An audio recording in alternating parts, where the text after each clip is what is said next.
नमस्कार। Indigo paint के इस आईपीओ रिव्यू के वीडियो में मैं प्रसाद आपका स्वागत करता हूँ। शुरुआत में मैं आपसे दो सवाल पूछूंगा। पहला सवाल ये है कि आप घर में डेकोरेटिव पेंटिंग के लिए कौन सा ब्रांड इस्तेमाल करते हो, नीचे कमेंट करके ज़रूर बताना। और दूसरा सवाल ये है कि इस आईपीओ से पहले यानी इंडिगो पेंट के इस आईपीओ से पहले या फिर 2-3 साल पहले आपको इंडिगो पेंट के बारे में पता था या फिर नहीं। तो आप में से ज़्यादातर लोगों का शायद यही जवाब रहेगा कि हमें नहीं पता था। तो ऐसा एक ब्रांड जो कुछ सालों पहले किसी को नहीं पता था, वो आज डेकोरेटिव पेंट इंडस्ट्री में 5वां सबसे बड़ा ब्रांड है। तो इसी इंटरेस्टिंग स्टोरी के बारे में आज हम बात करने वाले हैं कि कैसे उन्होंने ये मुकाम हासिल किया है। साथ ही इस कंपनी का आईपीओ डिटेल्स के बारे में आज हम बात करेंगे। So let's begin.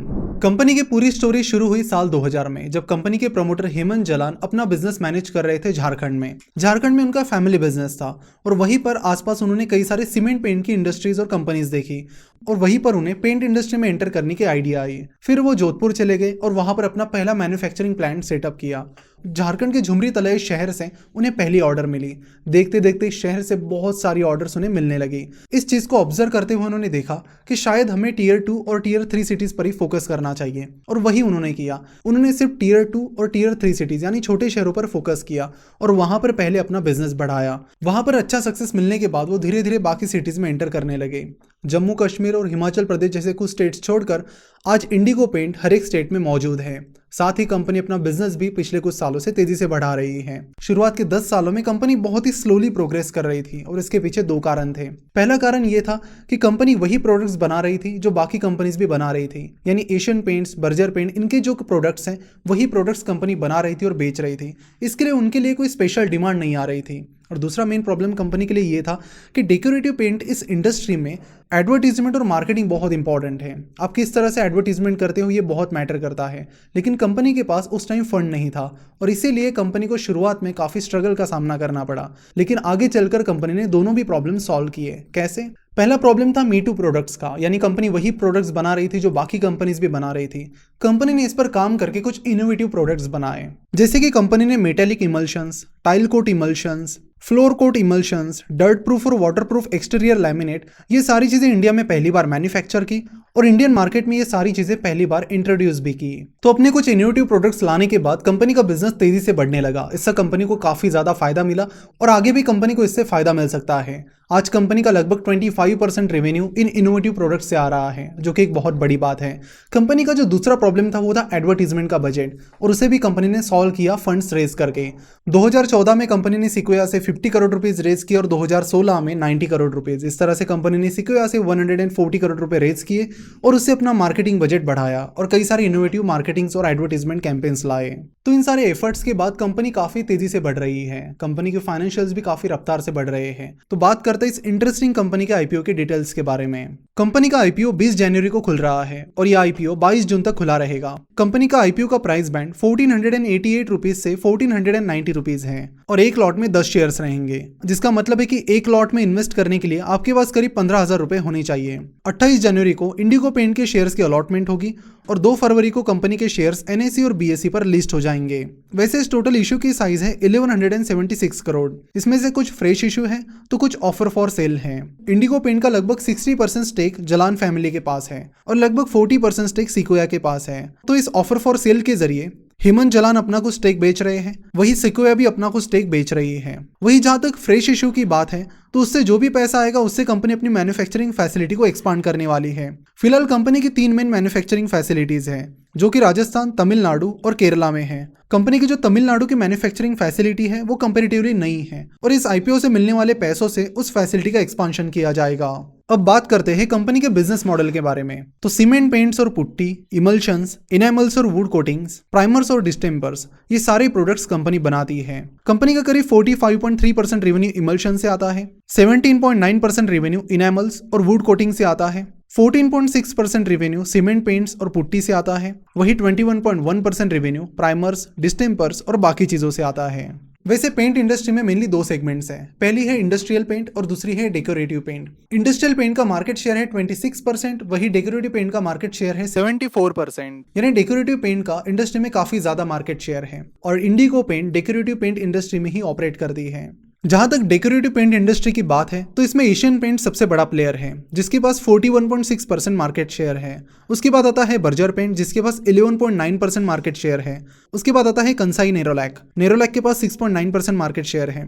उसके बाद आता है एक्जो नोबल जिसके पास 5% मार्केट शेयर है। और उसके बाद पांचवें पायदान पर आता है इंडिगो पेंट्स जिसके पास 2% का मार्केट शेयर है। और बाकी 32.7% मार्केट शेयर अनऑर्गेनाइज प्लेयर्स के पास है जो कि छोटे मोटे प्लेयर्स हो सकते हैं। अगर हम डेकोरेटिव पेंट इस इंडस्ट्री की बात करते हैं तो ये इंडस्ट्री काफी तेजी से बढ़ रही है और ये हमें कुछ नंबर से पता चलेगा। इंडिया में पेंट्स और कोटिंग्स का पर पर्सन कंजम्पशन काफी तेजी से बढ़ रहा है। पेंट्स और कोटिंग्स का इंडिया का पर पर्सन कंजम्पशन फिलहाल 4.1 किलोग्राम है जो कि बाकी कई सारी कंट्रीज से कम है। और ये पर पर्सन कंजम्पशन 2015 में 3.3 केजी था और 2012 में 2.6 केजी था, यानी कंपाउंडेड सालाना इसमें 6.8% की बढ़त हो रही है। साथ ही पेंट बिजनेस में 78% रेवेन्यू रीपेंटिंग से आता है और 22% रेवेन्यू फ्रेश पेंटिंग से आता है, जिससे पता चलता है कि रीपेंटिंग यहाँ पर काफी इंपॉर्टेंट है। 2010 में यानी आज से करीब 10-11 साल पहले लोग 7-8 साल में एक बार रीपेंटिंग करना पसंद करते थे, लेकिन ये टाइम साइकिल अभी कम होकर 4 से 5 साल हो गई है, जिसका डायरेक्ट फायदा पेंटिंग इंडस्ट्री को हो रहा है।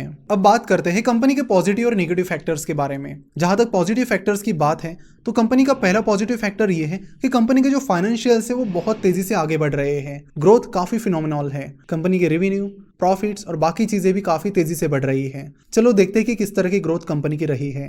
कंपनी का रेवेन्यू फाइनेंशियल ईयर 2017 में 290 करोड़ था, जो कि कंसिस्टेंटली बढ़ते बढ़ते 2020 तक 626 करोड़ हुआ है। यानी कंपनी का रेवेन्यू पिछले 3 सालों में कंपाउंडेड सालाना 29.24% से बढ़ा है। वही हम कंपनी के प्रॉफिट की बात करते हैं तो फाइनेंशियल ईयर 2017 में कंपनी लॉस मेकिंग थी। फाइनेंशियल ईयर 2017 में कंपनी का लॉस 17.58 करोड़ था। फिर 2018 से कंपनी प्रॉफिटेबल हुई। 2018 में कंपनी का प्रॉफिट 12.86 करोड़ था, जो कि धीरे धीरे कंसिस्टेंटली बढ़कर 2020 तक 47.81 करोड़ हुआ है। यानी पिछले 2 सालों में कंपनी का प्रॉफिट कंपाउंडेड सालाना 54.91% से बढ़ा है। कंपनी के एसेट्स भी कंसिस्टेंटली बढ़ रहे हैं।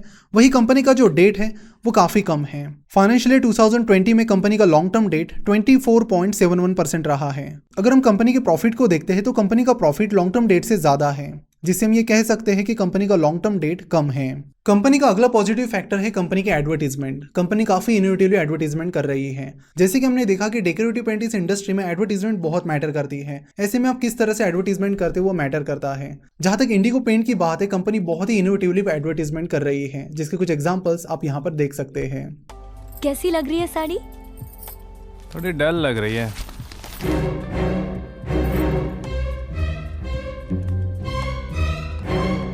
ये कैसी लग रही है? हे!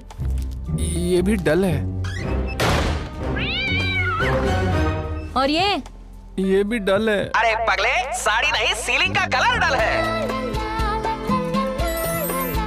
ये तो ज्यादा ही ब्राइट लग रही है। इंडिगो ब्राइट सीलिंग पेंट करे हर चीज हाईलाइट।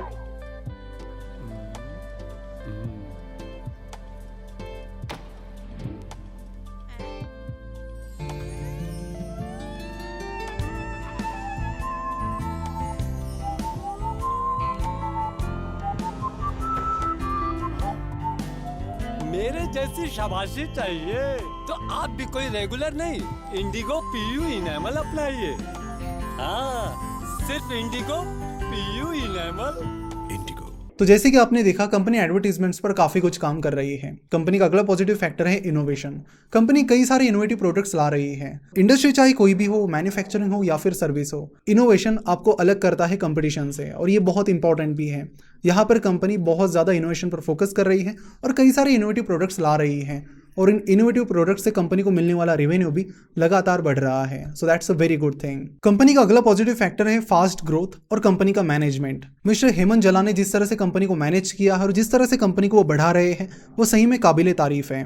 और वही कंपनी की जो फास्ट ग्रोथ स्ट्रेटेजी है वो कंपनी को जरूर फायदा देगी, बिकॉज पेंटिंग के जो रिटेल शॉप्स होते हैं वहां पर कंपनी टिंटिंग मशीन लगाती है। एशियन पेंट्स अपनी खुद की टिंटिंग मशीन वहां पर लगाएगी, बर्जर पेंट अपनी खुद की टिंटिंग मशीन लगाएगी। लेकिन प्रॉब्लम यह है कि पेंट के उस रिटेल शॉप में उतनी जगह नहीं नहीं है कि वो सारी कंपनीज की टिंटिंग मशीन्स वहां पर लगा सके। तो यहाँ पर आती है लिमिटेशंस। तो ऐसे में जो कंपनी सबसे पहले अपनी टिंटिंग मशीन्स लगाएगी उन्हें उसका ज्यादा फायदा मिलेगा। इसलिए कंपनी का फोकस है कि ज्यादा से ज्यादा जगह पर ज्यादा से ज्यादा टिंटिंग मशीन्स लगाई जाए, जिससे उन्हें कंपटीशन बीट करने में हेल्प मिल सकती है। अब बात करते हैं नेगेटिव फैक्टर्स के बारे में। कंपनी का पहला नेगेटिव फैक्टर यह है कि कंपनी को बहुत ही स्ट्रांग कंपटीशन मिली है और कंपटीशन में जो प्लेयर्स है वो बहुत ही स्ट्रांग है, जैसे कि Asian Paints, Berger paint, Nerolac etcetera. Company की जो कंपटीशन है जैसे कि एशियन पेंट्स और बर्जर पेंट, ये भी बहुत स्ट्रांग कंपनीज हैं, वो भी बहुत इनोवेटिव है और जल्द से ज़्यादा मार्केट शेयर कैप्चर करने की कोशिश कर रहे हैं। हालांकि इंडिगो पेंट्स की फाइनेंशियल ग्रोथ उन कंपनी से ज़्यादा है, लेकिन हमें यह भी देखना होगा कि इंडिगो पेंट्स की साइज उन कंपनी से कंपैरेटिवली बहुत ही कम है। तो ऐसे स्ट्रांग कंपटीशन में कंपनी को लगातार इसी तरह इनोवेशन पर फोकस करना पड़ेगा और फास्ट ग्रोथ पर फोकस करना होगा। कंपनी का दूसरा नेगेटिव फैक्टर हम कंपनी का वैल्यूएशन समझने के बाद डिस्कस करेंगे। तो अब बात करते हैं कंपनी के वैल्यूएशन के बारे में। अपनी इस प्राइस बैंड के अनुसार कंपनी का मार्केट कैपिटलाइजेशन करीब 7100 करोड़ के करीब आ रहा है। ऐसे में कंपनी का प्राइस टू अर्निंग्स रेशो 140 के करीब आ रहा है। अगर हम बाकी पेंट कंपनीज के प्राइस टू अर्निंग्स रेशो को देखते हैं तो वो कुछ इस तरह आता है। एशियन पेंट्स का प्राइस टू अर्निंग रेशो फिलहाल 107 है, बर्जर पेंट का 145 है, कंसाई नेरोलैक का 90 है और एक्जो नोबल का 58 है। तो हम यहाँ पर क्लियरली देख सकते हैं कि इंडिगो पेंट का पी रेशो थोड़ा ज्यादा है। अगर कंपनी पिछले कुछ सालों से जो फाइनेंशियल ग्रोथ दिखा रही है उसी तरह की फाइनेंशियल ग्रोथ आगे भी दिखाती है तो फिर ये वैल्यूएशन जस्टिफाई हो जाएगा। लेकिन कंपनी का रिस्क फैक्टर ये है कि अगर कंपनी इसी तरह से आगे ग्रो नहीं करती है तो कंपनी का वैल्यूएशन आगे चलकर काफी महंगा नजर आएगा। तो इस रिस्क को भी आपको ध्यान में रखना चाहिए। तो यहाँ पर हमने कंपनी की सारी चीजें डिस्कस की है, जैसे कि positive points, negative points, valuation और बाकी डिटेल्स। तो आप इस आईपीओ को अप्लाई कर रहे हैं या फिर नहीं, हमें कमेंट करके जरूर बताएं। आईपीओ को अप्लाई करने के लिए डीमैट अकाउंट कंपलसरी होता है। ऐसे में आप अपस्टॉक्स के साथ अपना डीमैट अकाउंट खोल सकते हैं जिनके ब्रोकरेज चार्जेस काफी कम है।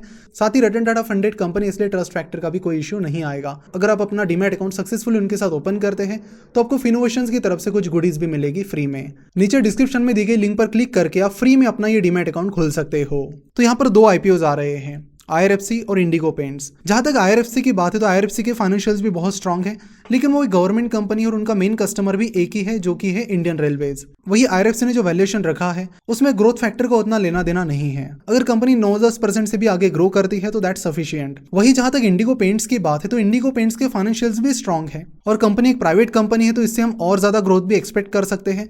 वही कंपनी का जो वैल्यूएशन है फिलहाल का, उसे जस्टिफाई करने के लिए बस कंपनी को बहुत अच्छा परफॉर्मेंस आगे चल के भी दिखाना पड़ेगा।